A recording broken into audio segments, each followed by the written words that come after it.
Please. The media is going just bonkers over District Number 6 in Georgia, the special election tonight. And they're indicating that if the Republicans lose, this is an indication that they might lose in 2018. Oh, my Lord, the Democrats are mounting a resistance, finally. And Republican voters are rejecting Donald Trump after only 4 months. Look, that's a bunch of bullcrap. Here are the facts that apparently the media doesn't really want to talk about. The facts are these. Number one, the Republicans are split by 11 candidates who are running. 11. Not 2, not 4, but 11. Not only does that mean the Republican voters are split. You know, no one candidate is able to possibly get to 50 or 51% of the vote. But no one candidate is able to raise a massive amount of war money in their war chest. Now, that's different with the Democratic candidate. The people who don't want money in politics. Jon Ossoff, the Democratic runner for this seat. He doesn't even live in this district. He doesn't even live there. So if Donald Trump is so rejected by the Republican voters in this highly educated, highly wealthy district, why couldn't they have someone who's a Democrat run in that district? I mean, there are lawyers in that district. There are doctors. There are accountants. It's a very, very wealthy suburb of Atlanta. But yet not one lawyer, one doctor, one accountant, not one professional who's a Democrat in that district had any intention or any interest of running, despite how hated Donald Trump evidently is made out to be in that district. Give me a break. Jon Ossoff doesn't live there.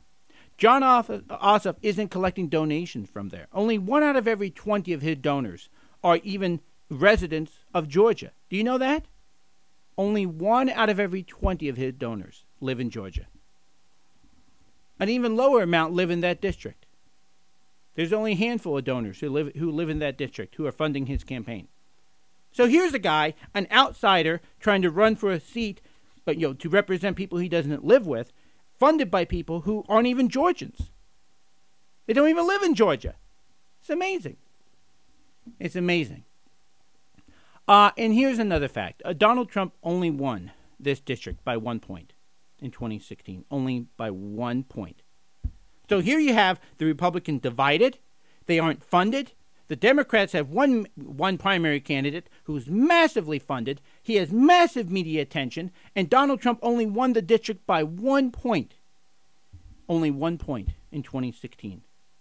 So if the Republicans lose, what does it indicate? Nothing. Nothing. The facts are completely in the Democrats' favor. But if the Democrats lose, that is the real story. When you have a candidate who is massively funded, he has massive media attention, he should win easily when the opposing party is completely divided and underfunded. This should not even be a contest, but it is. The Democrats are biting their fingernails tonight. I wonder if there'll be a runoff. I hope there is. There likely will be. But you better win this seat. If you can't win this one, Democrats, then you have serious issues in 2018. But if you win it, congratulations. Anyone who outspends and outfunds their candidate by 10% or more from any one of the other candidates, of course, you're going to win. Whenever you have candidate on your side, on MSNBC, on CNN, on all the news channels, everywhere, everyone's talking about him, all the political people are talking about him, of course, you're going to win. Congratulations. Try to win in Indiana. Try to win in Michigan. Try to come back to old Ohio and win there. Good luck.